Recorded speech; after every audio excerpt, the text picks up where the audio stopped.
جی سب سے پہلے ہم یہ پڑھ لیتے ہیں، آئیے نماز سمجھیے اور قرآن سمجھنا شروع کیجئے آسان طریقے سے۔ سبق نمبر 2۔ جی سب سے پہلے سورہ قمر کی یہ آیت ہے۔ اللہ رب العالمین نے ارشاد فرمایا، اعوذ باللہ السمیع العلیم من الشیطان الرجیم وَلَقَدْ يَسَّرْنَا الْقُرْآنَ لِلذِّكْرِ فَهَلْ مِن مُدَّكِّرٍ۔ ٹھیک ہے، یہ آیت ہم نے پچھلے سبق میں بھی پڑھی تھی کہ البتہ تحقیق ہم نے آسان کر دیا قرآن کو، للذکر نصیحت کے لیے، نصیحت حاصل کرنے کے لیے ہم نے قرآن کو کیا کیا ہے؟ آسان کر دیا۔ فَهَلْ مِن مُدَّكِّرٍ، کیا ہے کوئی نصیحت حاصل کرنے والا؟ تو اللہ تعالیٰ کیا فرما رہے ہیں کہ ہم نے قرآن کو نصیحت کے لیے آسان کر دیا ہے، تو کوئی ہے نصیحت حاصل کرنے والا؟ قرآن مجید آسان ہے، لیکن آسان کس کے لیے ہے؟ جو سیکھے گا، جو پڑھے گا، اس کے لیے آسان ہے۔ اور دوسری بات یہ ہے کہ قرآن مجید آسان ہے نصیحت حاصل کرنے کے لیے، یعنی جو بھی اس کی آیات کو پڑھے گا اس کو نصیحت حاصل کرنا اس کے لیے مشکل نہیں ہے، لیکن اس سے مسئلہ استنباط کرنا، اس سے فتویٰ دینا یا اس سے لوگوں کے لیے مسائل کو نکال کر پیش کرنا، یہ تھوڑا سا مشکل کام ہے۔ وہ بھی بہت مشکل نہیں ہے، لیکن تھوڑا سا مشکل کام ہے، اس کے لیے دیگر علوم کی بھی ضرورت ہے کہ یہ آیت ناسخ ہے، منسوخ ہے، اس سے یہ حکم لینا، متشابہ ہے، محکم ہے، مجمل ہے، مفسر ہے، تو یہ علماء کا کام ہے۔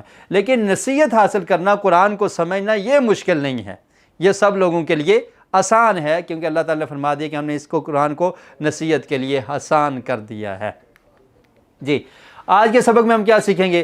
سورۃ الفاتحہ، اور اس کی صرف 3 آیات، 1، 2 اور 3، صرف 3 آیات سیکھیں گے۔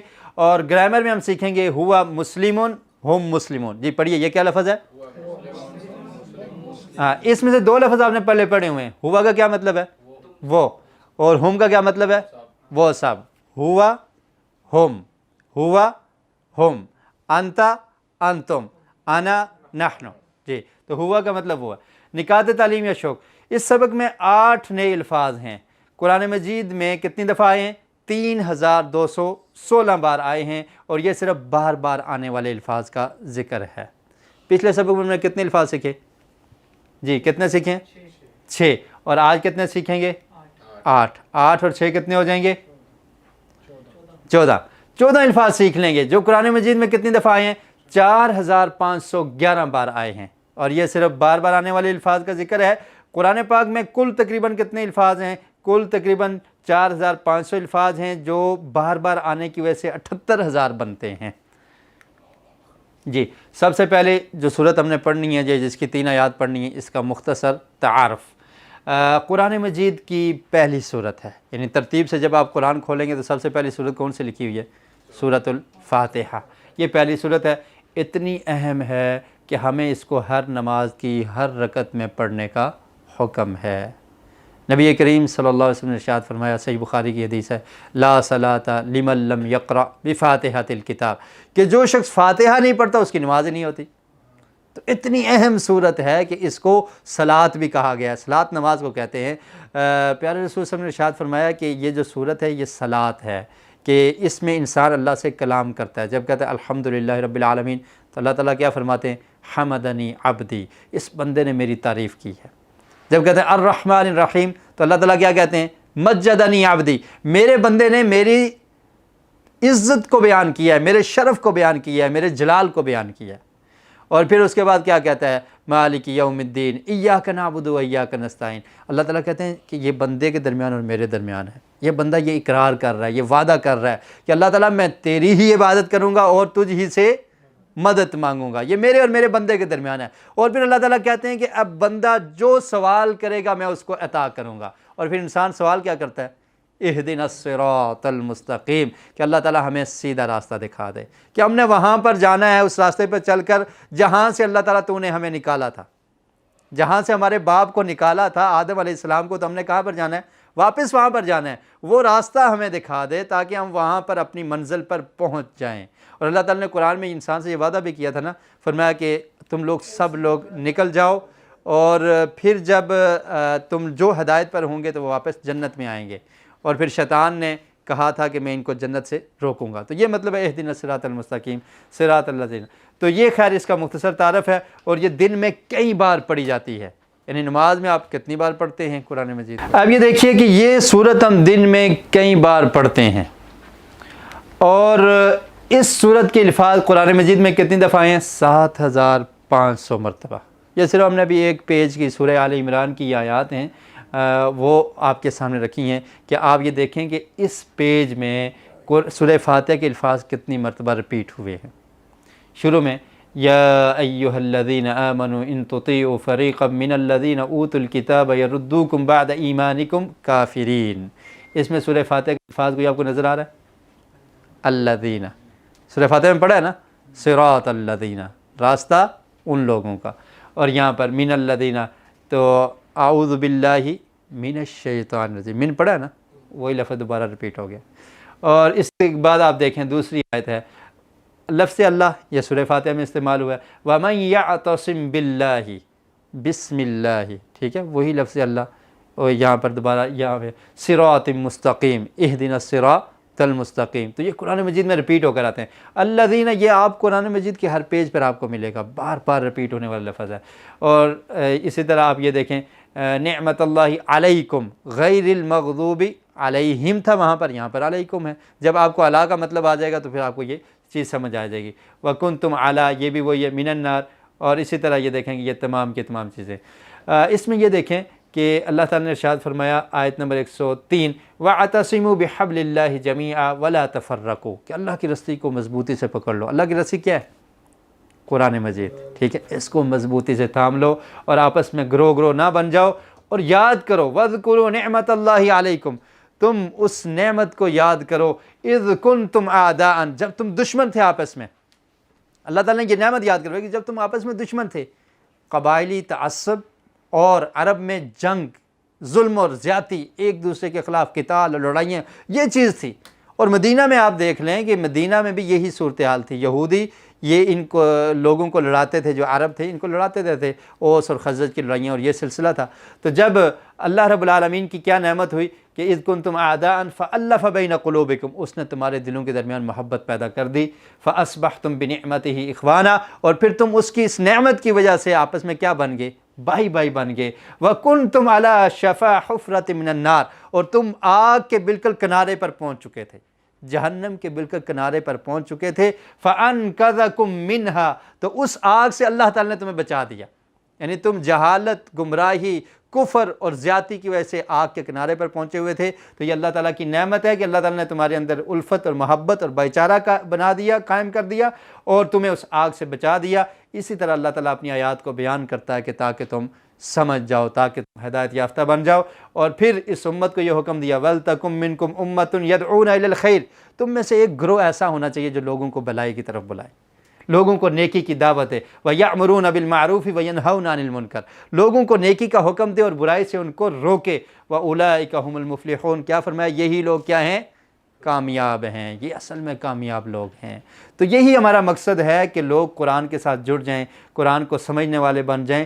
اور پھر آگے والی آیات سبھی بہترین آیات ہیں جن کا ترجمہ کرنا لیکن وقت کم ہے، بتانا یہ صرف مقصد تھا کہ یہ الفاظ سورہ فاتحہ میں استعمال ہوئے ہیں اور یہ رپیٹ ہو کر قرآن مجید میں آ رہے ہیں۔ تو سورہ فاتحہ کے الفاظ قرآن مجید میں 7500 بار آئے ہیں، اور یہ وہی سورہ فاتحہ جس کو دن میں آپ نماز میں تقریباً 32 بار پڑھتے ہیں۔ تو جب آپ کو اس کا ترجمہ آ جائے گا تو آپ قرآن مجید کے تقریباً 7500 الفاظ کو سمجھ سکیں گے۔ جی تو شروع کرتے ہیں سبق کو۔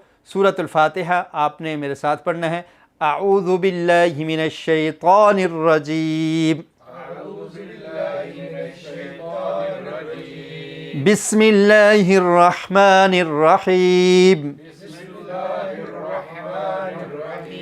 الحمد للہ رب العالمین، الرحمن الرحیم۔ جی اتنا آج پڑھیں گے ہم سبق، اس کا ترجمہ۔ تعوذ، یہ لفظ کیا لکھا ہوا ہے؟ تعوذ، اس کو کیسے پڑھنا ہے؟ تعوذ، ہاں تعوذ نہیں کہنا، تعوذ۔ جی اس کا مطلب ہوتا ہے اعوذ باللہ پڑھنا، اور قرآن مجید کی جب ابتدا کی جائے گی تو اس سے پہلے اعوذ باللہ پڑھنا ضروری ہے، کہ اللہ تعالیٰ نے قرآن مجید میں اس کا حکم دیا ہے کہ اس کو آپ نے پڑھنا ہے۔ وَإِذَا قَرَأْتَ الْقُرْآنَ فَاسْتَعِذْ بِاللَّهِ، کہ جب آپ قرآن کو شروع کریں، اس کی قرأت کا آغاز کریں تو کیا کرنا ہے؟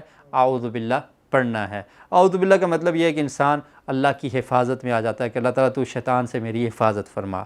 تو اس کو اردو میں کہتے ہیں، عربی میں بھی کہتے ہیں تعوذ، یعنی اعوذ باللہ کو پڑھنا۔ جی، اعوذ کا کیا مطلب ہے؟ میں پناہ میں آتا ہوں، ٹھیک ہے۔ اعوذ کا مطلب کیا ہے؟ جی پڑھیے، میں پناہ میں آتا ہوں، یہ صرف اس لفظ کا مطلب ہے، اعوذ میں پناہ میں آتا ہوں، باللہ اللہ کی، من الشیطان الرجیم شیطان سے، الرجیم جو مردود ہے۔ ایک لفظ استعمال ہوتا ہے اردو میں بھی اور عربی زبان میں بھی، رجم کرنا، آپ نے سنا ہوگا۔ رجم کس کو کیا جاتا ہے؟ جی، پتھر مارے جاتے ہیں۔ اور اسی سے ایک لفظ ہے رمی الجمرات، جمرات۔ جو لوگ حج کے لیے گئے ہیں تو کیا کہتے ہیں؟ رمی کا مطلب ہوتا ہے پھینکنا، رمی کیا کہتے ہیں؟ پھینکنا۔ اور جمرات کس کو کہتے ہیں؟ پتھر کو، کنکریوں کو۔ تو مطلب کیا ہے؟ رمی الجمرات، یہ وہ جگہ ہے جہاں پر کنکریاں پھینکی جائیں گی۔ اور اسی سے ایک لفظ ہے رجم۔ رجم کس کو کہا جاتا ہے؟ آپ نے سنی ہوگی کہ اسلام میں جو شادی شدہ شخص زنا کا ارتکاب کرے اس کی سزا کیا ہے؟ اس کو رجم کر دیا جائے گا، پتھر مار مار کے اس کو قتل کر دیا جائے گا۔ تو رجم کا مطلب کیا ہوتا ہے؟ کہ پتھر مارنا، دھتکارنا ہوا۔ تو اسی کا مطلب شیطان رجیم ہے، جو مردود ہے، اللہ کی رحمت سے دھتکارا ہوا ہے۔ جیسے ہم پتھر کو پھینک دیتے ہیں، اللہ تعالیٰ نے اس طرح اس کو رحمت سے نکال دیا ہے، پھینک دیا ہے، آؤٹ کر دیا ہے کہ تو دھتکارا ہوا شخص ہے، تو مردود ہے۔ جی، اعوذ کا مطلب یہ اصل لفظ کیا ہے؟ عین، واو اور ذال، اسی سے کیا بن گیا؟ اعوذ، اسی سے کیا بن گیا؟ تعوذ، ٹھیک ہے۔ تو اس سے اس طرح سے آگے لفظ بنتے ہیں۔ تو میں پناہ میں آتا ہوں، کیا مطلب؟ ہر کام سے پہلے حفاظت کا خیال رکھنے کی تعلیم ہے۔ اللہ تعالیٰ کی پناہ میں، یعنی اللہ رب العالمین کی حفاظت میں۔ جب بھی آپ کوئی کام کرتے ہیں اس سے پہلے کیا ہے؟ کیا لکھا ہوا ہے یہاں پر؟ سیفٹی فرسٹ، پروٹیکشن، ٹھیک ہے۔ تو حفاظت ضروری ہے۔ اسی طرح آپ قرآن مجید پڑھنے جا رہے ہیں تو اس سے پہلے اپنی حفاظت ضروری ہے کہ شیطان آپ کو پھسلا نہ دے، شیطان آپ کو اس کام کرنے سے روک نہ دے۔ تو انسان کیا کہتا ہے کہ اللہ تعالیٰ میں تیری پناہ میں آتا ہوں۔ پناہ میں کیا آنے کا کیا مطلب ہے؟ کہ اللہ تعالیٰ میں کچھ نہیں کر سکتا، میں مسکین ہوں، میں عاجز ہوں، تو ہی بچانے والا ہے۔ پناہ کس کو دی جاتی ہے؟ ایک بندہ ہے، اس کو ہانگ کانگ میں رہنے نہیں دیتا کوئی، تو کوئی ایک بندہ کھڑا ہو جاتا ہے کہ یار اس کو میں پناہ دیتا ہوں، یا ہانگ کانگ کا گورنر کہتا ہے کہ میں پناہ دیتا ہوں، میں نے اس کو اپنا رکھ لیا ہے، اس کو کوئی نہ چھیڑے، تو یہ پناہ ہوتی ہے۔ اسی طرح انسان کیا کہتا ہے؟ اللہ تعالیٰ میں مسکین ہوں، عاجز ہوں، میں تو یہ قرآن بھی پڑھ نہیں سکتا، تو ہی پڑھانے والا ہے، تو ہی میری سمجھ میں ڈالنے والا ہے۔ تو شیطان بہت بڑا دشمن ہے، اس سے میں تیری حفاظت میں آتا ہوں۔ تو یہ مطلب ہے کہ اعوذ، میں پناہ میں آتا ہوں۔ جی، باللہ، اللہ کی۔ یہ جو لفظ با ہے نا، لفظ اللہ کا تو مطلب آپ کو پتہ ہے اللہ تعالیٰ کا ذاتی نام ہے۔ با کا مطلب کیا ہوتا ہے؟ جی، کیا مطلب ہے اس کا؟ کی۔ با کا مطلب کی بھی ہوتا ہے اور با کا مطلب سے بھی ہوتا ہے، ٹھیک ہے۔ تو کبھی کی اور سے، یا جملے کو جوڑنے کے لیے جہاں پر سے بھی استعمال ہو سکتا ہے اور کی بھی استعمال ہو سکتا ہے۔ اور یہ لفظ قرآن مجید میں 2702 بار آیا ہے، باللہ، ٹھیک ہے، اس کے ساتھ ریلیٹڈ جو الفاظ ہیں۔ تو میں پناہ میں آتا ہوں اللہ کی۔ اس کے بعد با کا لفظ ہم نے علیحدہ کر دیا، باقی کیا بچ گیا؟ اللہ۔ یہ اللہ جل جلالہ کا ذاتی نام ہے، باقی بھی اللہ تعالیٰ کے بہت سارے نام ہیں اور وہ صفاتی نام ہیں، تو یہ اللہ تعالیٰ کا ذاتی نام ہے۔ من کا مطلب کیا ہے؟ سے۔ اس کے دوسرے معنی بھی ہیں لیکن فی الحال یہاں اس کا معنی یہ یاد رکھنا، اس کا معنی کیا ہے؟ سے۔ اور یہ لفظ قرآن مجید میں کتنی دفعہ آیا؟ 3000 سے زائد مرتبہ آیا من، ٹھیک ہے۔ اور الشیطان، شیطان یہ واحد ہے یا جمع ہے؟ جی واحد ہے، اس کی جمع کیا آئے گی؟ شیاطین۔ اس کی جمع کیا ہے؟ شیاطین۔ جی یہ دیکھیں، شیطان واحد، جمع کیا ہے؟ شیاطین۔ اور یہ لفظ قرآن مجید میں کتنی بار آیا ہے؟ 88 بار، 88 ٹائمز۔ اور ایک اور لفظ ہے جو قرآن مجید میں اتنی ہی بار آیا، وہ کون سا ہے؟ ملک۔ فرشتے کو ملک کہتے ہیں، اور وہ لفظ بھی قرآن مجید میں 88 بار آیا ہے، ٹھیک ہے۔ تو شیطان کی جمع کیا ہے؟ شیاطین۔ جی، تو اس کا اصل روٹ لفظ جو ہے نا وہ کیا ہے؟ شین تا نون، شطر۔ جی، تو اس کے بعد کیا گیا؟ الرجیم۔ رجیم کا مطلب کیا ہے؟ جو مردود ہے۔ تو سوال یہ ہے کہ کیا شیطان اللہ تعالیٰ کی رحمت سے قریب ہے؟ نہیں، رحمت سے دور ہے نہیں، وہ تو مردود ہے، اس لیے اسے رجیم کہا گیا ہے۔ تو یہ رجیم کا معنی آپ کو سمجھانے کے لیے، رجیم کا مطلب ہے مردود اور دھتکارا ہوا۔ جی، تو اب اس پوری آیت کا ہم ترجمہ کریں گے۔ اعوذ، میں پناہ میں آتا ہوں، پڑھیے، اعوذ میں پناہ میں آتا ہوں، باللہ اللہ کی، من الشیطان شیطان سے، الرجیم جو مردود ہے، جو دھتکارا ہوا ہے، ایسا شیطان جو دھتکارا ہوا ہے، اللہ تعالیٰ اس سے میں تیری پناہ میں آتا ہوں، تو میری حفاظت فرما دے، مجھے اس سے بچا دے۔ اور اوپر نے لکھا ہے کہ تصور، احساس اور دعا کے ساتھ اس کی پریکٹس کریں۔ تصور کیا ہے؟ علامہ اقبال نے پاکستان کا ایک خیال پیش کیا، اس کو کیا کہتے ہیں؟ مصور پاکستان، ٹھیک ہے؟ خیال کیا کہ مسلمان ہندو کے ساتھ نہیں رہ سکتے، یہ دو علیحدہ سمجھ لیں کہ علیحدہ کائنڈز کے لوگ ہیں، یہ آپس میں اکٹھے نہیں رہ سکتے، لہٰذا ان کو علیحدہ رکھنا ہے۔ تو وہ مصور پاکستان تھا، وہ اس نے خیال پیش کیا، ٹھیک ہے؟ تو اسی طرح آپ نے تصور کرنا ہے کہ میں کیا کہہ رہا ہوں، اعوذ باللہ، کہ میں اللہ کی پناہ میں آتا ہوں۔ مطلب کیا ہے؟ مطلب یہ ہے کہ اللہ تعالیٰ میں مسکین ہوں، میں اپنے دشمن کا مقابلہ نہیں کر سکتا، دشمن بڑا سخت ہے۔ کیسا دشمن ہے یہ ایسا دشمن ہے، فاتخذوہ عدوا، اللہ نے فرمایا کہ شیطان یہ تمہارا دشمن ہے، اور اس کو تم نے کیا بنانا ہے؟ دوست نہیں بنانا، اس کو دشمن بنا کے رکھنا ہے۔ اور یہ ایسا دشمن ہے کہ جس نے ہمارے بابا کو، آدم علیہ السلام کو جنت سے نکال دیا، وسوسہ ڈال کے۔ وسوسہ کیا ڈالا؟ سورہ اعراف میں اللہ تعالیٰ نے اس کا تذکرہ کیا، کہنے لگا کہ اگر آپ اس درخت کے پھل کو کھا لیں گے جس سے اللہ نے آپ کو منع کیا ہے، اور عموماً یہ ہوتا ہے کہ جس چیز سے منع کیا جائے انسان کی طبیعت زیادہ اس کی طرف جاتی ہے۔ ٹیسٹ تو کروں کیا ہے، کیا خیال ہے؟ بچے کو بھی جس سے منع کریں گے تو وہ اسی طرف زیادہ لپکے گا، بھاگے گا کہ یہ میں نے کرنا ہے۔ تو آدم علیہ السلام کو جب اللہ تعالیٰ نے منع کر دیا، درخت کا پھل نہیں، قریب بھی نہیں جانا۔ اور آپ جو ممنوعات چیزیں ہیں، اللہ رب العالمین نے قرآن مجید میں ایسا ہی اسلوب استعمال کیا کہ ان کے قریب بھی نہیں جانا، کیونکہ جب انسان قریب جائے گا تو اس کے واقع ہونے کا خطرہ ہوتا ہے۔ زنا کے بارے میں کیا فرمایا؟ وَلَا تَقْرَبُوا الزِّنَا، یہ نہیں کہا کہ زنا نہیں کرنا، زنا کے قریب بھی نہیں جانا۔ قریب جانے کا کیا مطلب ہے؟ آنکھوں کی بھی حفاظت کرنی ہے، کانوں کی بھی حفاظت کرنی ہے، ایسے اپنے احساسات کی بھی حفاظت کرنی ہے، اپنے جذبات کی بھی حفاظت کرنی ہے، اور اس طرح کی راہوں پہ نہیں چلنا کہ تم اس کا ارتکاب کر جاؤ، قریب نہیں جانا۔ اور اس طرح فحاشی کے بارے میں فرمایا کہ فحاشی کے قریب نہیں جانا۔ مطلب کیا ہے کہ تم جب اس ڈگر پہ چلو گے، اس راستے پہ چلو گے تو تمہارے واقع ہونے کا اندیشہ ہے۔ تو آدم علیہ السلام کو کیا فرمایا؟ اس درخت کے قریب نہیں جانا۔ شیطان نے کیا کہا کہ یہ اس لیے منع کیا گیا ہے کہ اگر تم کھا لو گے تو تم جنت میں ہمیشہ رہو گے، تو تم کھا لو تو تم جنت میں ہمیشہ رہنے والے بن جاؤ گے، یا ملکن کریم، معزز فرشتے بن جاؤ گے۔ حالانکہ آدم علیہ السلام، فرشتوں نے آدم علیہ السلام کو سجدہ کیا تھا، انسان کی زیادہ ویلیو ہے، زیادہ عزت ہے، تو وسوسے میں آ گئے اور پھل کھا لیا۔ اللہ تعالیٰ نے پھر کیا فرمایا؟ ان کا جسم سے جو لباس تھا وہ بھی اتر گیا، اور پھر ان کے بعد فرمایا کہ اب تمہاری معافی تو ہے۔ معافی کے لیے کون سی دعا پڑھی تھی؟ ربنا ظلمنا انفسنا، دعا پہ غور کیجئے، اے ہمارے رب ہم نے ظلم کیا اپنی جانوں پر، فَإِن لَّمْ تَغْفِرْ لَنَا وَتَرْحَمْنَا لَنَكُونَنَّ مِنَ الْخَاسِرِينَ، اگر تو نے مغفرت نہ کی، تو نے رحم نہ کیا تو ہم تو خسارہ پانے والے ہیں، گھاٹا پانے والے ہیں۔ تو دعا قبول ہوگی، لیکن اللہ تعالیٰ نے کیا کہا کہ اب جنت میں نہیں، اب جنت تمہیں محنت سے ملے گی، محنت کرنی پڑے گی، چلے جاؤ دنیا میں، تمہارے بعض کے دشمن ہوں گے، اور پھر میری طرف سے ہدایت آئے گی۔ فَمَن تَبِعَ ہُدَایَ، جس نے میری ہدایت کی پیروی کی وہ دوبارہ جنت میں آ جائے گا۔ فَلَا خَوْفٌ عَلَيْهِمْ وَلَا هُمْ يَحْزَنُونَ، نہ کوئی خوف ہوگا نہ غم ہوگا، وہ جنتی ہوں گے۔ اور جس نے میری ہدایت کی پیروی نہ کی، اور یہ وہی ہدایت ہے قرآن مجید، اس کو پس پشت ڈال دیا، چھوڑ دیا، وہ معزز تھے زمانے میں مسلمان ہو کر، ہم خوار ہوئے تارک قرآن ہو کر۔ جس نے چھوڑ دیا پھر شیطان اور شیطان کا ساتھی بن جائے گا۔ تو یہ تصور آپ نے کرنا ہے کہ ہم لاچار ہیں، ہم اللہ رب العالمین سے یہ دعا کرتے ہیں کہ اللہ تعالیٰ اس قرآن کی سمجھ ہمیں نصیب کر دے، اور شیطان مردود سے ہماری حفاظت کر دے۔ اور پھر دوسری چیز کیا ہے؟ احساس، ہمارے اندر یہ احساس ہو کہ ہم غلطی کے راستے پہ ہیں۔ وہ کہتے ہیں نا، جو سویا ہو تو اس کو جگانا کیا ہے؟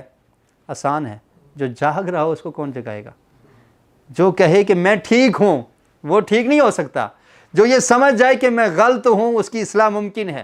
جس کو غلطی کا احساس ہو جائے کہ میرے اندر غلطی ہے، کوئی کمی ہے، میں نے اس کو دور کرنا ہے، میری زندگی چلی گئی، میں بہت گناہ کرتا رہا، اب میں آخرت کی تیاری کر لوں، یہ احساس پیدا ہو جائے تو وہ چینج ہو جائے گا۔ قرآن معجزاتی کتاب ہے، قرآن اس کو چینج کر دے گی، تبدیل کر دے گی، لیکن احساس کی ضرورت ہے۔ علامہ اقبال نے کیا کہا تھا؟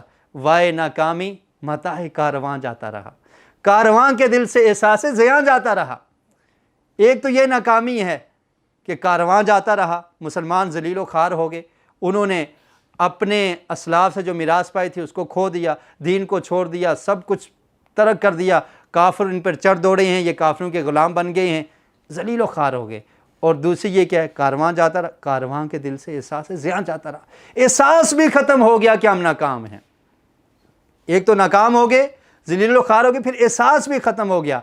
احساس جب تک نہیں پیدا ہوگا تو ہم نہیں آگے ترقی کر سکیں گے۔ تو اس احساس کے ساتھ آپ نے پڑھنا ہے کہ شیطان ہمارا دشمن ہے، اس کو ہم نے دشمن بنانا ہے، اور یہ احساس ہمارے اندر ہو کہ ہم جس غلط ڈگر پہ چل رہے ہیں، شیطان کی پیروی کر رہے ہیں، تو اللہ تعالیٰ ہماری حفاظت کرنے والا ہے، اس کے لیے ہم نے کوشش کرنی ہے۔ شیطان کیسے چلتا ہے؟ نبی کریم صلی اللہ علیہ وسلم کا ارشاد ہے، آپ نے فرمایا کہ شیطان انسان کے جسم میں اس طرح سے چلتا ہے جس طرح اس کی رگوں میں خون حرکت کرتا ہے، کوئی موقع جانے نہیں دیتا، کوئی موقع نہیں جانتا ابھی۔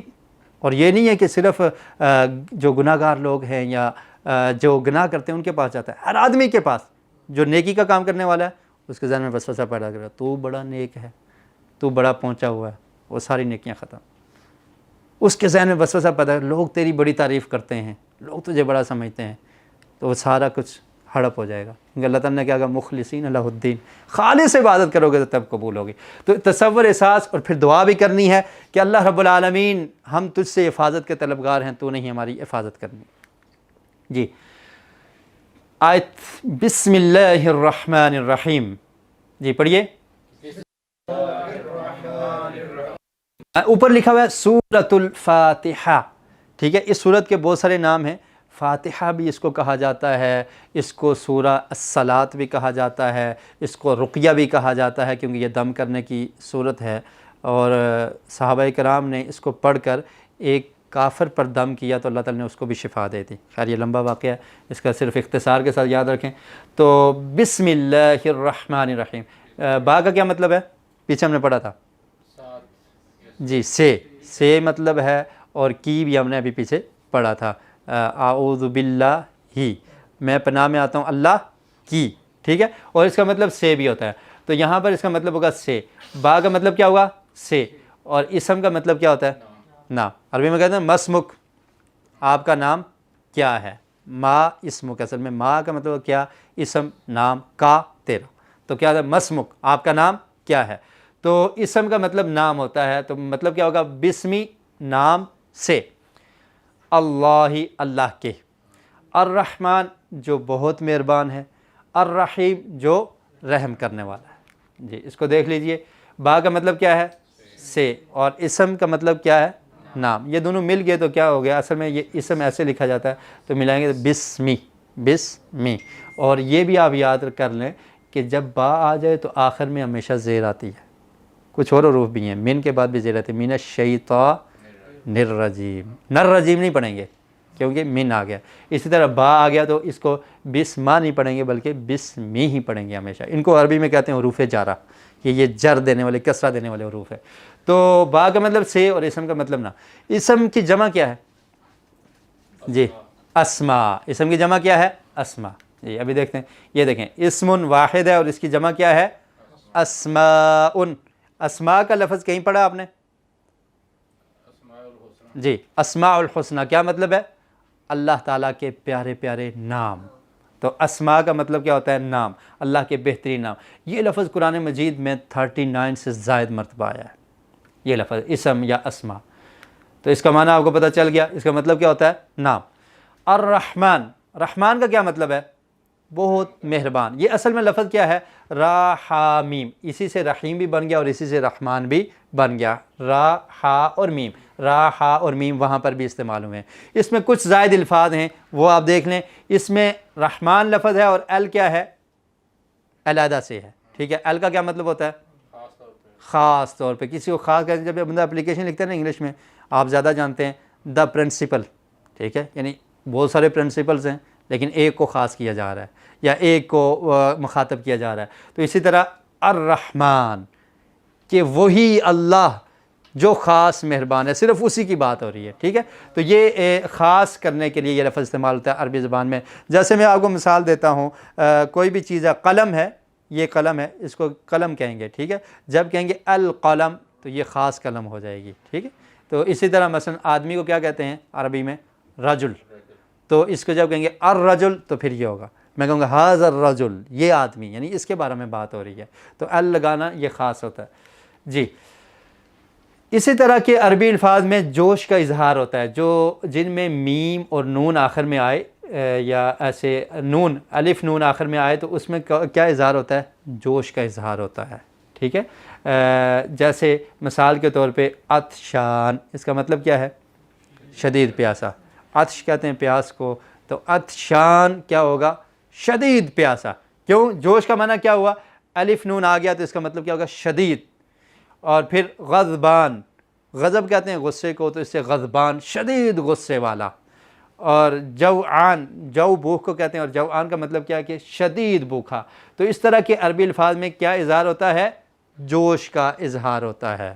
تو یہ ہم آگے آپ کو بتائیں گے کہ الرحمن میں کیسے جوش کا اظہار ہے۔ تو مطلب کیا ہوگا الرحمن کا؟ پرجوش رحمت والا۔ الرحمن کا مطلب کیا ہوگا؟ پرجوش، بہت زیادہ رحمت والا۔ اور یہ لفظ قرآن مجید میں کتنی بار آیا ہے؟ 182 بار سے زائد مرتبہ ہے جی۔ الرحیم کا اصل لفظ بھی کیا ہے؟ رحامیم۔ اور ال کا مطلب آپ نے سیکھ لیا کہ خاص چیز کے لیے، اور رحیم کا مطلب کیا ہے؟ رحم کرنے والا۔ اور اس میں جب یا کے ساتھ آخر میں لفظ آ جائے تو اس میں کون سا معنی پایا جاتا ہے؟ تسلسل کا اشارہ، یعنی یہ کام مسلسل ہو رہا ہے، چل رہا ہے۔ اللہ کرے ہماری کلاس بھی مسلسل چلتی رہے۔ تو یہ اس میں رحیم، جمیل، قدیر، خبیر، یعنی جو کام تسلسل کے ساتھ ہو رہا ہو تو وہ ایسے الفاظ استعمال ہوتے ہیں۔ مثال کے طور پہ جمیل کس کو کہتے ہیں؟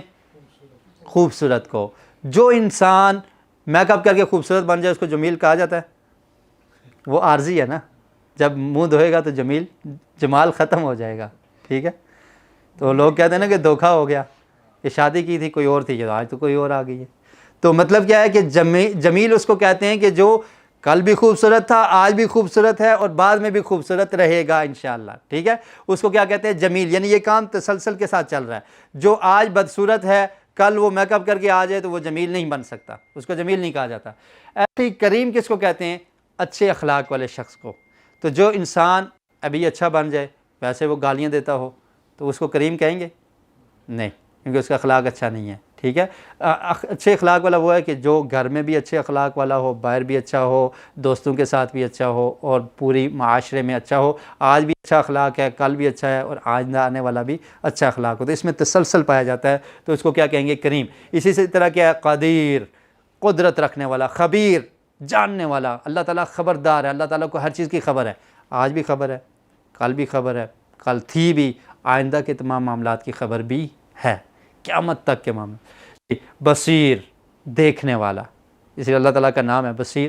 سمیع، سننے والا، یعنی ہمیشہ سے تسلسل ہے اس میں، کبھی بھی بصارت ختم نہیں ہونے والی، کبھی بھی اس کی سماعت ختم نہیں ہونے والی، ٹھیک ہے۔ تو یہ معنی ہوتا ہے الرحیم کہ رحم کرنے والا، جس میں تسلسل کا اشارہ ہے جی۔ اب ہم نے معنی کیا کہ اس کا معنی کیا ہو جائے گا الرحیم کا؟ مسلسل رحم کرنے والا۔ پہلے کا رحمان کا کیا مطلب کیا تھا؟ پرجوش رحمت والا، اور اس کا معنی کیا ہے؟ مسلسل رحم کرنے والا۔ یہ لفظ قرآن مجید میں 39 سے زائد مرتبہ آیا ہے۔ اب آپ کو یہ بتا دیں کہ ان دونوں لفظوں کا آپ معنی کیجئے اس طریقے سے جو جیسے ہم نے سیکھا ہے۔ رحمت کے جوش کو تسلسل سے ضرب دیجئے، الرحمن الرحیم، رحمت کا جوش، اور اس میں تسلسل بھی پایا جائے، اس میں انقطاع نہ ہو، ختم نہ ہو، اس کو آپس میں ضرب دیجئے۔ مثال دی نے رحمت کی موسلا دار بارش ہو جو مسلسل ہو رہی ہو، بارش رحمت کی ہو اور مسلسل ہو رہی ہو، اس کا فائدہ کون انسان زیادہ جان سکتا ہے؟ کسان۔ جو لوگ فصلوں کا کام کرتے ہیں، کسان ہے نا، اسے پتہ ہوتا ہے کہ یار یہ بارش رحمت والی اور تسلسل کے ساتھ جاری ہے، مسلسل ہو رہی ہے، اس سے میری فصل کو کیا فائدہ ہونے والا ہے، یہ وہی جانتا ہے، ٹھیک ہے۔ اسی طرح اللہ تعالیٰ کی رحمت پرجوش بھی ہے اور مسلسل جاری ہے، کسی وقت. اسی لیے اللہ تعالیٰ نے قرآن مجید میں کیا فرمایا؟ لا تقنطوا من رحمت اللہ، میری رحمت سے نا امید نہ ہو جاؤ. وہ واقعہ آتا ہے نا حدیث میں کہ ایک آدمی نے پہلی امتوں میں سے اس نے کتنے قتل کیے؟ 99 قتل کیے. پھر جا کر ایک عالم سے پوچھا معافی ہے؟ تیرے لیے کدھر معافی، بڑا پاپی آدمی ہے تو، بڑا گناہ گار، 99 بندوں کو مار آیا. اس نے کہا پھر سینچری مکمل کر دیتے ہیں. 100 مکمل ہو گئے تو پھر اس کو ایک آدمی ملا. اس نے کہا ایسے کرو، فلاں لوگوں کے پاس چلے جاؤ، وہ نیک لوگ ہیں، اس محفل میں رہو، تمہاری محفل ختم ہو جائے گی اور تم نیک بن جاؤ گے. اللہ سے معافی مانگو، اللہ تعالیٰ پرجوش رحمت کے ساتھ ہمیشہ سے اس کی رحمت جاری ہے، وہ تمہیں معاف کر دے گا. اس کی رحمت سے نا امید نہ ہو. راستے میں گیا، فوت ہو گیا، رحمت کے فرشتے بھی آ گئے، عذاب کے فرشتے بھی آ گئے. تو یہ اللہ کی رحمت ہے. اللہ کی رحمت پہ غور کیجئے. 100 آدمیوں کا قاتل، اللہ تعالیٰ نے کہا کہ میں اس کو معاف کرتا ہوں. یہ میرے راستے پر چل گیا تھا. یہی وہ اس حدیث کا مفہوم ہے کہ تم چل کر آؤ گے تو اللہ تعالیٰ آگے سے آ کر تمہارا استقبال کرے گا. تم اللہ کی طرف ایک بالش چلو گے تو اللہ تعالیٰ بازو کی مقدار. تو یہ مطلب ہے کہ اللہ کی رحمت ہمیشہ سے جاری ہے. وہ ایک شخص تھا نا جس نے یہ بھی صحیح حدیث میں کہ اس نے اپنی اولاد کو کہا کہ جب میں فوت ہو جاؤں تو میری باڈی کو تم نے جلا دینا ہے. جلانے کے بعد میری راکھ کو ہوا میں اڑا دینا، کچھ کو سمندر میں بہا دینا، کچھ کو زمین میں دفنا دینا. اگر اللہ تعالیٰ قادر ہوا تو پھر وہ گرفت کرے گا. ان بطش ربک لشدید، بڑا سخت سزا ہے. تو پھر تو میری معافی نہیں ہے. لیکن اگر ایسا نہ ہوا تو میں کیا ہو جاؤں گا؟ بچ جاؤں گا. ٹھیک ہے. اللہ رب العالمین کے سامنے جب اس کو پیش کیا گیا، اللہ نے پوچھا تو نے یہ کام کس لیے کیا ہے، کیوں کیا ہے، یہ شک کیوں کیا کہ اللہ تعالیٰ کی قدرت نہیں ہے، کیوں کیا؟ کہا اللہ تعالیٰ تیرا ڈر تھا میرے دل میں. فَأَمَّا مَنْ خَافَ مِن مَقَامِ رَبِّهِ وَنَهَى النَّفْسَ عَنِ الْهَوَىٰ فَإِنَّ الْجَنَّةَ هِيَ الْمَأْوَىٰ. اللہ تعالیٰ نے سورہ نازیات میں فرمایا وہ شخص جو ڈر گیا میرے سامنے کھڑے ہونے سے، فَإِنَّ الْجَنَّةَ هِيَ وَنَهَى النَّفْسَ عَنِ الْهَوَىٰ، اور اپنے نفس کو خواہش سے روک دیا. خواہش ہے، کنٹرول کر گیا. نہیں، اللہ کا خوف ہے. اللہ ہر جگہ دیکھنے والا ہے. اللہ تعالیٰ خبیر ہے. اللہ تعالیٰ کے پاس سب کچھ دیکھ رہا ہے. اللہ تعالیٰ میرے ہر لمحے سے واقف ہے. یہ خوف آ گیا تو اللہ تعالیٰ نے کیا کہا کہ اس کو ایک جنت نہیں ملے گی. فَإِنَّ الْجَنَّةَ هِيَ الْمَأْوَىٰ، اس کے لیے 2 جنتیں ہیں، جنت اس کا ٹھکانہ ہے. تو اللہ تعالیٰ نے فرمایا کیوں کیا ہے یہ کام؟ کہ اللہ تعالیٰ تیرا ڈر تھا. اللہ تعالیٰ نے کہا جا میں نے تجھے معاف کر دیا. تو یہ اللہ تعالیٰ کی رحمت ہے کہ اللہ تعالیٰ معاف کرنے پہ آئے تو بہت سارے لوگوں کو معاف کر سکتا ہے، لیکن اللہ تعالیٰ سے کوئی معافی مانگنے والا ہونا چاہیے. اچھا، یہ کیونکہ جو معافی والا معاملہ ہے وہ تو آخرت میں جا کے جب ہوگا، جی جی حساب ہوگا نا. جی. یہ جو اس طرح کے واقعات آتے ہیں جس میں اللہ تعالیٰ نے اس کو معاف کر دے، جو آنے والا واقعہ وہ بیان کر دیا گیا یا اس کے ساتھ یہ ہو گیا ہوا ہے جیسے یہ بندہ فوت ہوا؟ جی جی، یہ تو حدیث میں نا نبی کریم صلی اللہ علیہ وسلم نے بیان کر دیا کہ ایسے ایک آدمی تھا، اس نے ایسے کہا اور اللہ تعالیٰ نے اس کو معاف کر دیا. اور نبی کریم صلی اللہ علیہ وسلم کو اللہ تعالیٰ نے وہی سے بتا دیا نا کہ یہ معاملہ ایسے ہوا، اللہ تعالیٰ نے اس کو معاف کر دیا. نارملی ہمارا جو کنسیپٹ یہ ہے نا کہ جب آخرت ہوگی تو اس کا حساب کتاب ہوگا. ہاں جی یوم دین. جی ہاں بالکل. تو یہ اس بندے کا یوم دین آ گیا. ہاں، یہ نبی کریم صلی اللہ علیہ وسلم کا فرمان ہے کہ جو انسان فوت ہوتا ہے اس کی قیامت قائم ہو جاتی ہے. ٹھیک ہے. اور جو ہی انسان فوت ہوتا ہے نا اس کی قیامت قائم ہو گئی ہے. اب یہ نہیں ہے کہ جب قیامت واقعتاً آ جائے گی اس کے بعد یہ معاملہ شروع ہوگا. انسان کے فوت ہونے کے بعد ہی قبر روضۃ من ریاض الجنہ بن جاتی ہے یا پھر عذاب کا گڑھا بن جاتی ہے. مطلب کیا ہے کہ جو اس نے اعمال کیے ہوتے ہیں اس کے مطابق اللہ اس طرح کا معاملہ اس کے ساتھ شروع کر دیتے ہیں. یعنی اس کو شروع سے ہی اس طرح کی چیزیں ملنا شروع ہو جاتی ہیں اور آخرت میں جب عذاب آئے گا تو اس میں بھی وہ کامیاب ہو جائے گا. تو شروع سے جب اللہ تعالیٰ کی رضا مل گئی، معافی مل گئی، پھر وہ قبر میں بھی اس کے لیے نجات ہے، پھر اس کے بعد قبر کے جو عذاب ہیں اس سے بھی نجات ہے، اور یہ تمام مراحل قیامت کے آنے تک وہ انعام و اکرام میں رہے گا. اور پھر ایسے لوگوں کے بارے میں آتا ہے نا کہ ان کے پرندوں کے اندر، پرندوں کے قالب میں ان کی روحوں کو محفوظ کر دیا جاتا ہے اور فرمایا جاتا ہے کہ تم جنت میں چکر لگاؤ. تو یہ اللہ تعالیٰ کے انعامات پہلے سے شروع ہو جاتے ہیں. یہ بھی تو ہو سکتا ہے کیونکہ اللہ کو آنے والے زمانے کا بھی علم ہے. جی جیسے فرمایا جاتا ہے کہ وہ ایک آخری دوست ہی ہوگا جو پڑا ہوگا تو اللہ تعالیٰ کہیں اس کو نکال کے ابھی ہوا نہیں ہے لیکن اللہ کے علم ہے. تو اس بندے کا بھی اس والے سے بھی ہو سکتا ہے کہ ہاں اللہ تعالیٰ کے تو علم میں ہے نا. لیکن یہ ہے نا کہ یہ بندہ تو گزر چکا نا، فوت ہو گیا. اس کے بعد کہا، اس کے بعد اللہ تعالیٰ نے خبر دے دی. جیسے نبی کریم صلی اللہ علیہ وسلم نے جب معراج کی رات سے واپس آئے تو آپ نے بہت ساری خبریں دی کہ میں نے جنتیوں کو دیکھا، جہنمیوں کو دیکھا. تو یہ اللہ تعالیٰ نے منظر پیش کر دیا پہلے سے. جی رحمت کے جوش کو تسلسل سے ضرب دیں. جی یہ ہو گیا.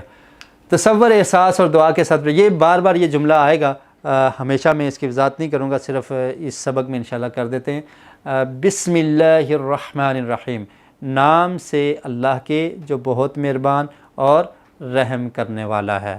اس میں آپ نے تصور کرنا ہے کہ میں جس اللہ کے نام سے کام کا آغاز کرنے جا رہا ہوں وہ کتنا بڑا ہے، کتنا عظیم ہے، پوری کائنات کا خالق اور مالک، سب کو پالنے والا، سب کو دینے والا، اور پوری کائنات کے نظام کو چلانے والا، سورج، چاند، تارے، یہ پوری کائنات کا مالک ہے۔ تو اس اللہ کے نام سے اس کی کبریائی اور بڑائی کو اپنے تصور میں آپ نے رکھنا ہے، اور پھر اس احساس کے ساتھ کہ میں غلام ہوں، میری کوئی حیثیت نہیں ہے، میری اللہ اگر میری مدد نہ کرے تو میں کچھ نہیں کر سکتا، اور پھر اللہ تعالیٰ سے دعا بھی کرنی ہے کہ اللہ تعالیٰ میں جس کام کے آغاز کرنے جا رہا ہوں، جس کام کو میں شروع کرنے جا رہا ہوں، تو اللہ تعالیٰ تو ہی مدد کرنے والا ہے، تو اس میں ہماری مدد فرما۔ تو یہ تین چیزیں تصور، احساس اور دعا کے ساتھ آپ نے پریکٹس کرنی ہے۔ جی، سورۃ الفاتحہ، الحمدللہ رب العالمین۔ جی، یہ میرے خیال میں ہماری آخری آیت ہوگی، نہیں ایک آیت اور، بلکہ آخری ہے، اس کا ترجمہ ہم نے پہلے پڑھ لیا۔ الحمد کا کیا مطلب ہے؟ تمام تعریفیں اور شکر، ٹھیک ہے۔ حمد باری تعالیٰ اردو میں بھی لفظ استعمال ہوتا ہے کہ اللہ تعالیٰ کی تعریف، اللہ تعالیٰ کی حمد۔ الحمد یہ خاص کے لیے یہ شروع میں لگ گیا، للہ اللہ کے لیے ہے، رب العالمین جو رب ہے تمام جہانوں کا، العالمین کہتے ہیں جہانوں کا۔ تو اصل میں حا میم دال حمد یہ لفظ ہے، اور اس سے بھی آگے لفظ بنتے ہیں حامد، محمود، ٹھیک ہے۔ حامد تعریف کرنے والا، محمود جس کی تعریف کی جاتی ہے، حمد، حمید۔ تو اس طرح یہ سارے الفاظ اسی سے نکلے ہیں۔ روٹ لفظ کیا ہے؟ حمد۔ تو اس کا معنی آپ سمجھ لیں کہ اس کے دو معنی، ایک یہ کیا ہے تمام تعریفیں، اور دوسرا معنی کیا ہے؟ شکر۔ شکر کے معنی میں آتا ہے جب انسان کو کچھ ملتا ہے کیا کہتے ہیں؟ الحمدللہ، مطلب کہ اللہ تعالیٰ تیرا شکر ہے، الحمدللہ تمام تعریفیں للہ ہی اللہ کے لیے۔ جی، تو لام لفظ اللہ یہ اللہ تعالیٰ کا ذاتی نام ہے، تو اس سے پہلے جو لام کے ساتھ کسرہ یعنی زیر للہ، اس کا کیا مطلب ہوتا ہے؟ لیے، کے لیے یا لیے اس کا مطلب ہوتا ہے۔ جب لام پر زبر ہو تو اس کا مطلب ہوتا ہے تحقیق یا البتہ اس کا معنی ہوتا ہے، جب زیر ہو تو کیا معنی ہوتا ہے؟ لیے۔ تو للہ ہی اللہ کے لیے، اگر زبر ہو تو پھر کیا معنی آتے ہیں؟ تحقیق، البتہ، البتہ کے معنی میں بھی آتا ہے، جیسے نا آپ نے شروع میں پڑھا والا قد، او واو کا مطلب اور ہو گیا، لا کا مطلب ہو گیا البتہ، قد کا مطلب تحقیق، یعنی کسی جملے میں تاکید کے لیے، زیادہ اس کو زور دینے کے لیے لفظ استعمال ہے والا قد۔ جی، تو رب العالمین، رب کے معنی کیا ہیں؟ جو اللہ بندوں کے لیے کرتا ہے اس کو کیا کہتے ہیں؟ ربوبیت۔ جو بھی اللہ نے اپنی مخلوق کے لیے، بندوں کے لیے کیا اس کو کیا کہتے ہیں؟ رب، ربوبیت، یعنی اللہ کی ربوبیت ہے۔ توحید کی بھی تین اقسام ہے نا، توحید الوہیت، الوہیت کا مطلب کیا ہے؟ کہ انسان اللہ کی عبادت کرتا ہے، اللہ تعالیٰ کیا ہے؟ الہ ہے۔ ربوبیت کا مطلب کیا ہے؟ کہ اللہ تعالیٰ جو انسان کے لیے کرتا ہے۔ اور پھر تیسری قسم توحید اسماء و صفات، اللہ تعالیٰ کے نام اور صفات، یعنی ان میں بھی اللہ تعالیٰ کی کوئی مثال، کوئی نظیر نہیں ہے، وہ اکیلا ہی ہے، لیس کمثلہ شیء وہو السمیع البصیر، کہ وہ اللہ تعالیٰ کی مثال ہی نہیں بیان کی جا سکتی، اور وہ سننے والا اور دیکھنے والا۔ تو رب کا معنی کیا ہوگا؟ مالک۔ جی، پہلا معنی کیا ہے اس کو؟ مالک، پروردگار، پالنے والا، حاجت روا، ضروریات کو پورا کرنے والا۔ انسان کی تمام ضروریات کو پورا کرنے والا کون ہے؟ اللہ تعالیٰ ہے، ٹھیک ہے۔ ابھی تو ہمیں کچھ اور بھی ضروریات کو پورے کرنے والے نظر آتے ہیں نا، کہ یار مجھے فلاں ضرورت ہے، میرے ابو پوری کر دیں گے، کیا خیال ہے؟ اور فلاں کام ہے، مجھے فلاں سے مدد مل جائے گی، یہ مل جائے گی۔ لیکن ایک جگہ ایسی تھی کہ جب انسان کی کوئی ضرورت پوری کرنے والا نہیں تھا، وہاں پر کس نے پوری کی؟ اللہ نے۔ تو جس اللہ نے وہاں پر پوری کی تو یہاں پر بھی کر سکتا ہے۔ هل اتى على الانسان حين من الدار لم يكن شيئا مذكورا، کہ انسان پر ایک دور ایسا بھی تھا، اللہ تعالیٰ نے قرآن مجید میں فرمایا کہ جب اس کا ذکر ہی نہیں کیا جاتا تھا، وہ کچھ بھی نہیں تھا، من نطفۃ امشاج، ایک پانی کا قطرہ تھا، ذکر کیا جاتا تھا؟ ندیم، عبداللہ، عبد الرحمن، حمزہ، اویس، کوئی تھا؟ پتہ ہی نہیں تھا، پانی کا ایک قطرہ، اس کو اللہ رب العالمین، یہ انسان کی تخلیق اللہ تعالیٰ نے قرآن مجید میں یہ منظر پیش کیا۔ پھر نطفے سے پھر وہ مضغہ بن جاتا ہے، مضغے سے خون کا لوتھڑا بن گیا، پھر وہ رحم مادہ میں ٹھہرتا ہے، وہاں پر کون مدد کرتا ہے؟ اس کے کھانے کا بندوبست، اس کی آکسیجن، اس کے پینے، کون ضروریات کو پورا کرنے والا تھا؟ وہ رب العالمین۔ تو تمام حاجت روا ضروریات کو پورا کرنے والا ہوا۔ رازق، رزق دینے والا کون ہے؟ اللہ تعالیٰ ہے، ٹھیک ہے، یہ اسباب ہیں جو ہم اختیار کرتے ہیں. اصل رزق جتنا انسان کے مقدر میں ہے اس کو مل کے رہے گا، اور وہ دینے والا کون ہے؟ اللہ رب العالمین ہے. وما من دابۃ فی الارض الا علی اللہ رزقها، 12ویں سپارے کی ابتدا میں، کہ زمین پر کوئی بھی چوپایا جو رینگ کر چلتا ہے، چلنے والا ہے، اس کے رزق کی ذمہ داری میرے اوپر ہے. کالی رات کے کالے اندھیرے میں ایک کالی چٹان کالے پتھر پر کالے رنگ کا چلنے والا کالا کیڑا، اس کو بھی رزق دینے والا کون ہے؟ اللہ رب العالمین. یہ مطلب ہے رازق. اولاد دینے والا کون ہے؟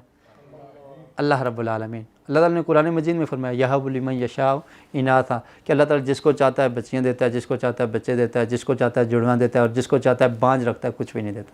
کون ہے اس کو پوچھنے والا؟ تو اولاد دینے والا وہ ہے، اللہ سے مانگنا چاہیے.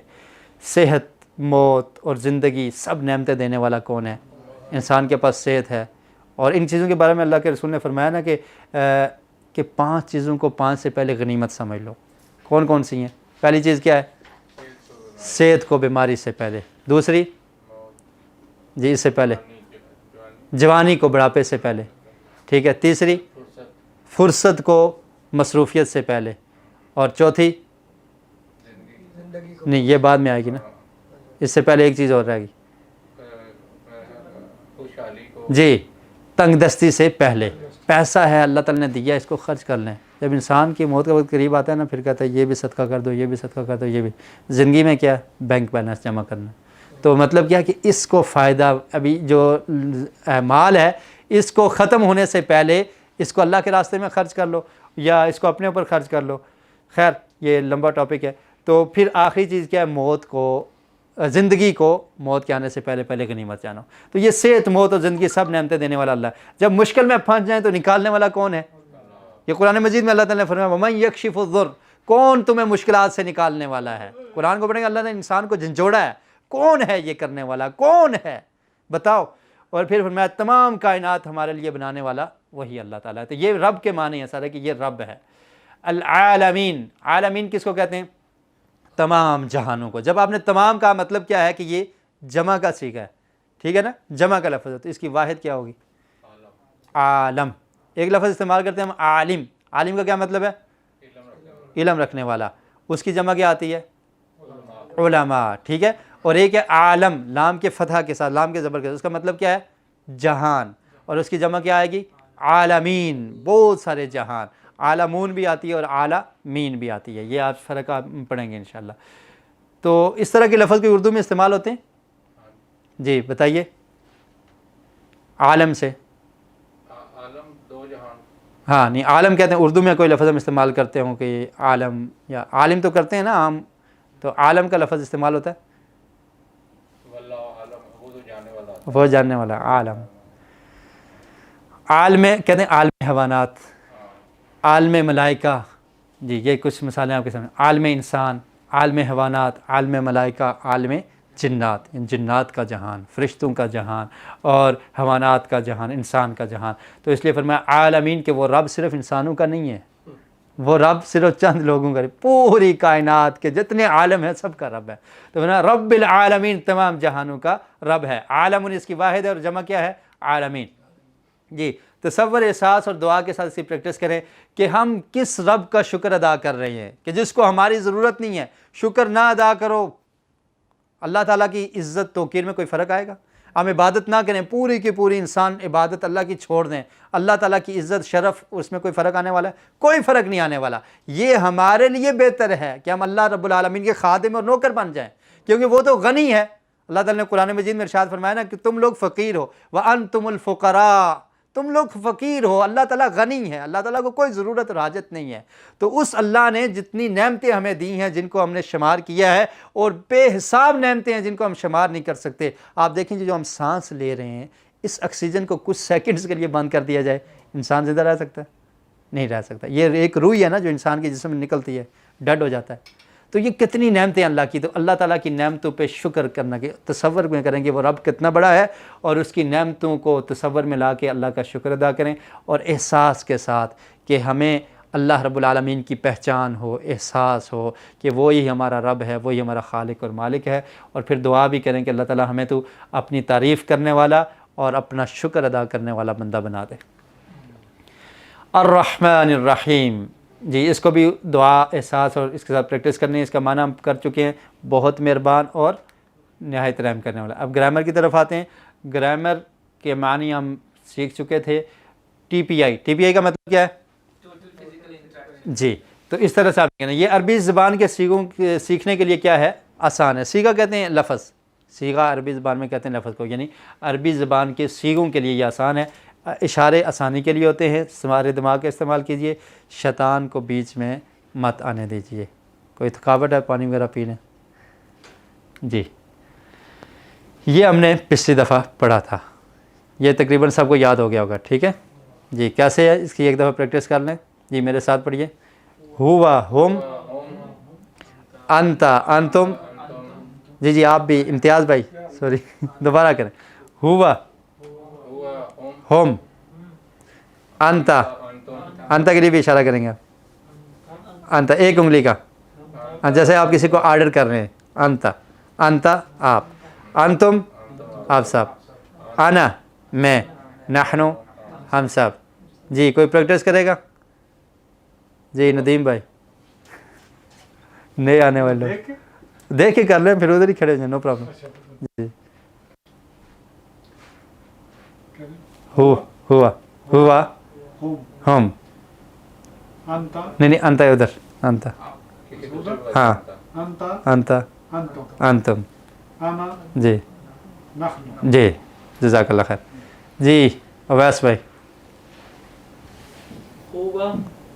جی جی معنی تو پتہ نا سب کو. ہوا کا مطلب وہ اور ہم کا مطلب وہ سب. جی مزمل بھائی.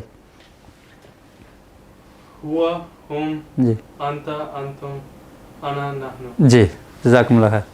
جی میں کچھ نام لیتا ہوں, کوئی انسان خود کرنا چاہے تو آپ خود کھڑے ہو سکتے ہیں, خود کر سکتے ہیں. ٹھیک ہے, باقی بزرگ بھی ہیں نا, سب کو کہنا بھی اچھا نہیں. جی آج ہم پڑھیں گے الفاظ. کلمے کی 3 قسمیں ہیں. پہلی قسم کیا ہے؟ اسم. دوسری کیا ہے؟ فعل. اور تیسری کیا ہے؟ حرف. اسم کس کو کہتے ہیں؟ اسم آپ نے پڑھنا بسمی, وہاں پر آ گیا تھا, تو اب اس کو گرامر کے ذریعے ہم آپ کو بتاتے ہیں کہ اسم کس کو کہتے ہیں. وہ لفظ جو کسی کے نام یا صفت کو ظاہر کرے اسے کیا کہتے ہیں؟ اسم کہتے ہیں. جو کسی کے نام کو ظاہر کرے, یہ تو ہمیں پتہ چل گیا. نام کسی کا ہو, عبداللہ اسم ہے. آپ کسی سے پوچھتے ہیں تمہارا نام کیا ہے, وہ اسم ہے. اور کسی بھی چیز کا نام ہو, یا کسی شہر کا نام ہو, کسی شخص کا نام ہو, یا اس کی کوئی صفت کا مطلب یہ ہے کہ اس کی کوئی آپ تعریف کوالٹی ظاہر ہو رہی ہو, تو اس کو کیا کہتے ہیں؟ اسم کہتے ہیں. جیسے مکہ, مکہ کیا نام ہے؟ شہر کا نام ہے. شمسن کس کو کہتے ہیں؟ سورج کو. ٹھیک ہے نا, شخص کا نام بھی ہے, لیکن سورج کا نام, سورج جس کو کہتے ہیں شمس کہتے ہیں, یہ بھی اسم ہے. صالحن, صالح کا کیا مطلب ہے؟ نیک, یہ اس کی کوالٹی ظاہر ہو رہی ہے. ٹھیک ہے. فاسقن گناہ گار, ٹھیک ہے, یہ اس کی ایک خامی ظاہر ہو رہی ہے. صفت میں یہ دونوں چیزیں آ جائیں گی, وہ اچھی کوالٹی ہو یا بری کوالٹی ہو, تو اس کو کیا کہا جائے گا؟ اسم کہا جائے گا. ٹھیک ہے, اسم کی ڈیفینیشن سمجھ آ گئی. کسی شخص کا نام یا اس کی صفت ظاہر ہو تو اس کو اسم کہتے ہیں. فعل کس کو کہتے ہیں؟ ایسا لفظ جس سے کسی کام کے کرنے یا ہونے کا پتہ چلے اسے فعل کہتے ہیں. ٹھیک ہے, ابھی میں کیا کر رہا ہوں؟ پڑھ رہا ہوں. ٹھیک ہے, تو پڑھنا کیا ہے؟ فعل ہے. ٹھیک ہے, پڑھنا کیا ہے؟ فعل ہے. لکھنا کیا ہے؟ فعل ہے. بیٹھنا فعل ہے. مارنا فعل ہے. دروازہ کھولنا فعل ہے. چلنا فعل ہے. اس کو فعل کہتے ہیں, یعنی جس سے کسی کام کا کرنا ظاہر ہو. ٹھیک ہے, اس کو کیا کہتے ہیں؟ فعل کو. فعل کو انگلش میں کیا کہتے ہیں؟ ورب. ورب کہتے ہیں نا. اسم کو ناؤن, ناؤن ورب. تو یہ وہی چیزیں ہیں. گرامر تقریباً سیم ہوتی ہے تمام لینگویجز کی. تو جیسے انہوں نے کہا کہ نصارہ, کیا مطلب؟ اس نے مدد کی. تو مدد کرنا کیا ہے؟ فعل. فتح, اس نے کھولا. فتح الباب, اس نے دروازہ کھولا. الباب یہ اسم ہو جائے گا کیونکہ دروازے کا نام ہے, اور فتح کا مطلب کیا ہے؟ کھولنا. جی حرف کسے کہتے ہیں؟ وہ لفظ جو نہ اسم ہو اور نہ فعل ہو, اس کو کیا کہتے ہیں؟ حرف کہتے ہیں. اور یہ اسموں اور فعلوں کو آپس میں ملانے کے لیے آتا ہے. جیسے یہ با آپ نے دیکھا, من, یہ ملانے کے لیے آتا ہے. اور اسی طرح فی ہے, انا ہے, تو یہ کیا ہیں؟ سب حرف ہیں.